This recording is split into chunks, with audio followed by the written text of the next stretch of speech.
يا أيها الذين آمنوا اتقوا الله حق تقاته ولا تموتن إلا وأنتم مسلمون.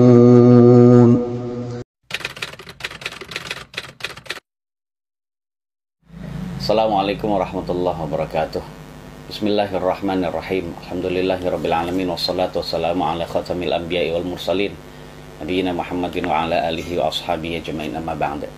Para ikhwah dan akhwat yang dimuliakan oleh Allah Subhanahu wa taala, kaum muslimin dan muslimat azanillahu wa iyyakum.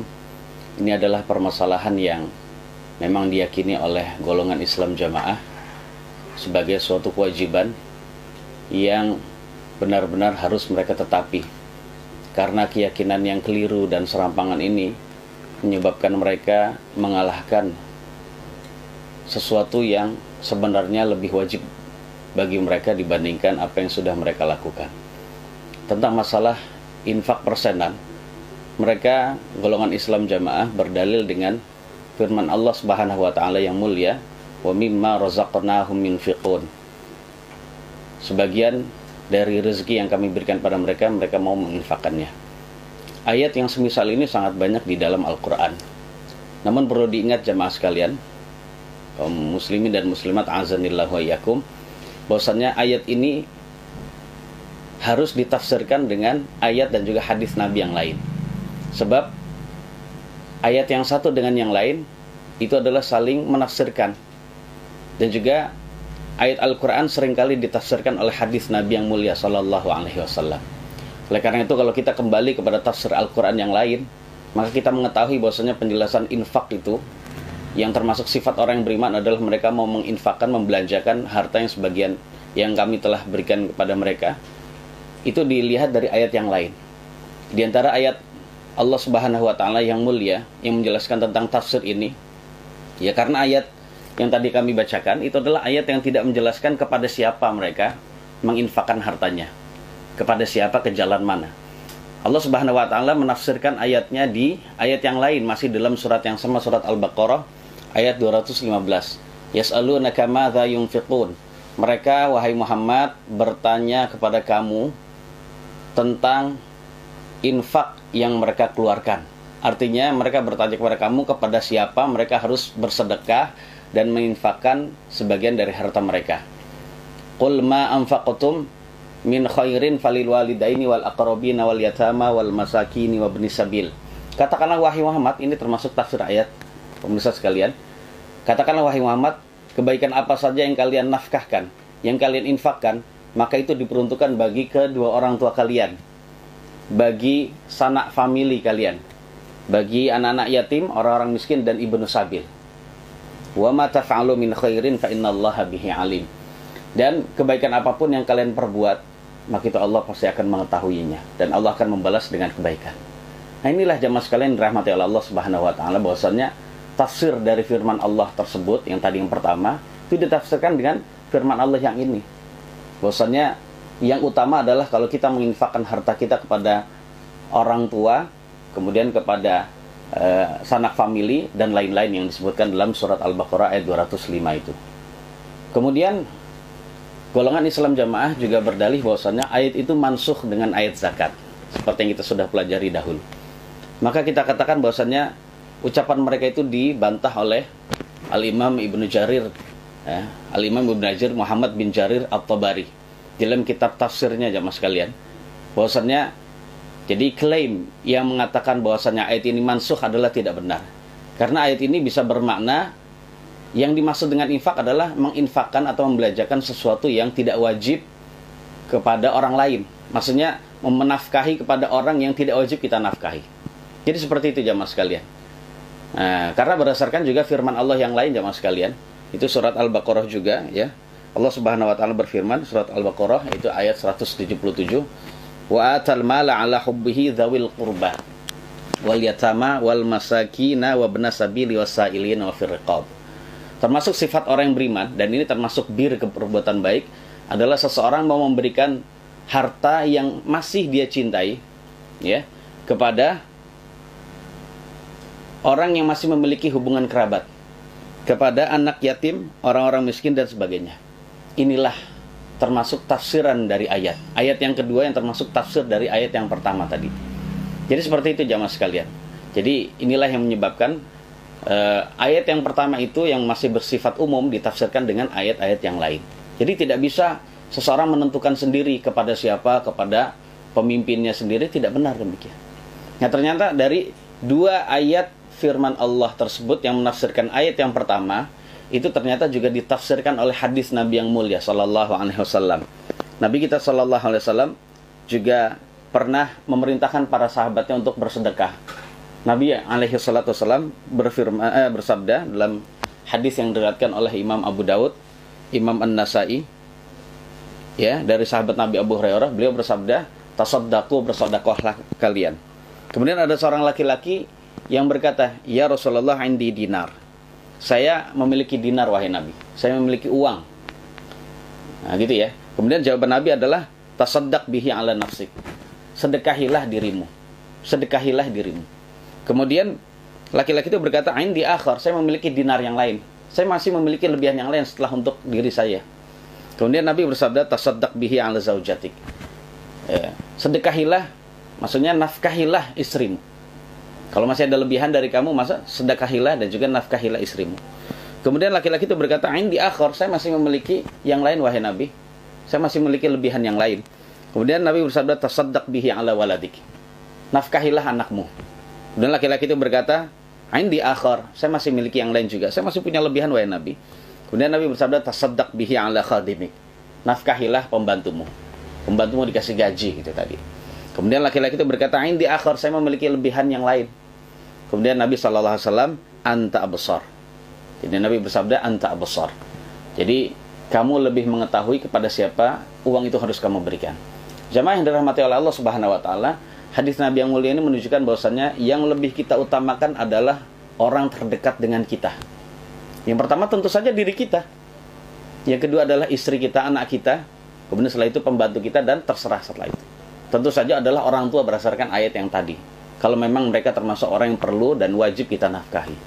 Kemudian hadis Nabi yang mulia lain itu juga menafsirkan ayat wa mimma razaqnahum yunfiqun. Yaitu Nabi kita sallallahu alaihi wasallam telah bersabda dalam hadis yang sahih riwayat Imam Muslim. Beliau bersabda, "Dinarun anfaqtahu fi sabilillah." Satu dinar atau dinar yang kalian belanjakan, yang kalian infakkan, yang kalian sedekahkan di dalam fi sabilillah, di dalam urusan-urusan kebaikan, urusan-urusan agama Allah. Wa dinarun anfaqtahu fi raqabah. Dan dinar atau harta yang kalian sedekahkan atau yang kalian belanjakan untuk memerdekakan budak, atau untuk membeli budak lalu kalian merdekakan. Wa dinarun tasaddaqta bihi ala miskin.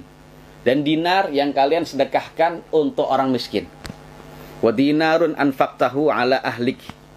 Dan dinar yang kamu nafkahi, yang kamu sedekahkan kepada keluargamu, kepada istrimu. A'dhamuha ajranil ladzi anfaqtahu ala ahlik. Di antara semua dinar yang paling besar pahalanya, kata Nabi alaihi salatu wasallam, adalah dinar yang kamu belanjakan untuk keluargamu atau istrimu. Ini jamaah sekalian rahmati oleh Allah Subhanahu wa taala, yang menunjukkan bahwasannya yang paling utama setelah kita mendapatkan rezeki dari Allah adalah menyedekahkan dan juga menafkahi kepada orang yang terdekat, yang lebih wajib kita nafkahi jemaah sekalian. Kemudian Nabi SAW juga telah bersabda, "Al-yadul 'aliyah khairum minal yadis suflah." Tangan yang di atas lebih baik daripada tangan yang di bawah. Artinya tangan orang memberi itu lebih baik daripada yang menerima atau minta-minta gitu ya. Dan ini termasuk anjuran, termasuk ajakan kepada kita untuk bekerja. Lalu setelah kita bekerja, kita bisa mendapatkan harta lebihan, kemudian kita bisa berikan pada orang lain. Ini adalah sanjungan dan juga pujian dari Nabi alaihi salatu wasallam kepada setiap orang yang bisa memberikan sebagian hartanya untuk orang lain. Kemudian Nabi bersabda, "Wabda biman ta'ul." Jadi mulailah dalam memberikan nafkah kepada orang yang kalian tanggung. Jadi mulai dalam memberi nafkah kepada orang yang kamu tanggung. Ya. Karena Nabi alaihi salatu wasallam bersabda dalam hadis yang lain, "Kafa bil mar'i itsman ayyudayya may yaqut." Jadi cukup seseorang sudah dianggap dosa, ya, apabila dia menyia-nyiakan orang yang wajib dia kasih nafkah. Kemudian Nabi meneruskan sabdanya, wabda biman ta'ul. Mulai dalam memberi nafkah, Nabi bilang wabda. Bukan kepada pemimpin agamanya, bukan. Utamakanlah, mulailah dalam memberi nafkah pada orang yang kamu tanggung. Ya, ummuka atau ummaka wa abaka wa ukhtaka wa akhauka wa adanaka fa adanaki. Yang pertama adalah ibumu, lalu bapakmu, saudarimu, saudaramu, lalu orang terdekat dengan kamu, dan berikutnya. Jadi seperti itu jamaah sekalian dirahmati oleh Allah Subhanahu wa taala. Dan tentang masalah kewajiban dan keharusan dari pemimpin jamaah Islam jamaah ini yang mengharuskan pengikutnya harus membayar sekian-sekian, ini adalah suatu pemahaman yang serampangan dan juga termasuk pemahaman yang bid'ah jamaah sekalian. Dan pemimpin yang demikian itu adalah pemimpin yang terancam di dalam sabda Nabi yang mulia yang diriwayatkan oleh Imam At-Tabrani dalam kitab Al-Mu'jamul Kabir dari sahabat Nabi Utsman bin Abil As. Jadi pemimpin yang menarik hartanya rakyat sebesar 10%, maka itu disebut sebagai asyar. Asyar itu adalah orang yang mengambil 10% dari harta rakyatnya. Jadi hartanya, ya, harta rakyatnya atau rezeki dari rakyatnya yang sudah mendapatkan rezeki, rakyat yang sudah mendapatkan rezeki lalu diambil 10%-nya, itu akan diancam oleh Nabi Shallallahu Alaihi Wasallam. Nabi kita Shallallahu Alaihi Wasallam bersabda, "Tuftahu abu-abus sama'i nisfal laili." Jadi pintu-pintu langit akan selalu dibuka di waktu tengah malam. Fayunadi munad, lalu akan ada yang memanggil. Hal min da'in fayustajabalahu. Apakah ada orang yang berdoa maka akan dikabulkan doanya. Hal min sa'ilin fayu'ta. Apakah ada orang yang meminta maka dia akan diberi. Hal min makrubin fayufarraja anhu. Apakah ada orang yang mengalami kesulitan dan kesusahan maka akan diringankan kesusahannya. Fala yabqa, kata Nabi, fala yabqa muslimun yada'u bida'watin illa stajaballahu ta'ala lahu. Maka tidak tersisa seorang muslim pun yang berdoa dengan suatu doa apapun, melainkan Allah Subhanahu wa taala mengabulkan doanya. Illa zaniyatan tas'a bi farjiha aw asyara. Kemudian Nabi mengecualikan setiap muslim yang berdoa Allah akan kabulkan, kecuali dua orang. Yang pertama adalah pelacur yang mencari nafkah dengan kemaluannya. Nah, ini sudah tidak ragu lagi jamaah sekalian. Agama manapun, ya, tidak hanya Islam, agama manapun itu membenci, ya, profesi sebagai pelacur gitu, ya, dan juga melarangnya. Dan yang kedua adalah asyarah, yaitu pemimpin yang menarik, ya, pajak, menarik harta rakyatnya sebesar 10%, jamaah sekalian. Dan ini jamaah sekalian dirahmati oleh Allah Subhanahu wa taala, maka hendaknya kita benar-benar takut kepada Allah Subhanahu wa taala untuk bisa mengeluarkan harta itu untuk pemimpin. Karena ketika pemimpin itu dianggap bersalah dan juga zalim, ya, karena mengambil harta rakyatnya, maka rakyatnya memberikannya pun tidak boleh. Karena ada suatu kaidah yang menjelaskan hal ini adalah, ya, yang berbunyi ma haruma akhdhuhu haruma i'ta'uhu. Jadi sesuatu yang haram diambil maka haram pula juga diberikan. Jadi sama seperti halnya orang yang memberikan hutangan seperti rentenir. Rentenir itu haram makan riba. Begitu juga yang memberikan riba, yaitu orang yang memberi makan riba, itu juga haram memberikannya.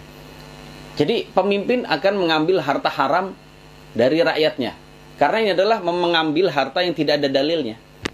Itu adalah haram bagi dia untuk mengambilnya. Begitu juga rakyatnya juga haram untuk memberikannya. Kaum muslimin dan muslimat rahimanillah wa iyyakum, khususnya saudaraku Islam jamaah, setelah Anda mengetahui tafsir dari firman Allah, wa mimma razaqnahum yunfiqun, dan ternyata ditafsirkan juga oleh Allah di dalam ayat-ayat yang lain dan juga sabda Nabi alaihi salatu wassalam, apakah masih mengedepankan tafsir dari imam Anda, pemimpin Anda, dibandingkan tafsir dari Allah yang mulia dan juga Rasulnya alaihi salatu wassalam? Semua kembali kepada antum semua. Semoga Allah memberikan hidayah pada Anda semua kepada jalan yang benar dan juga kepada manhaj salafus saleh. Wallahu a'lam bishawab. Sallallahu ala nabiyyina Muhammadin wa alihi wa sahbihi wasallam. Alhamdulillahirabbil alamin. Wassalamualaikum warahmatullahi wabarakatuh.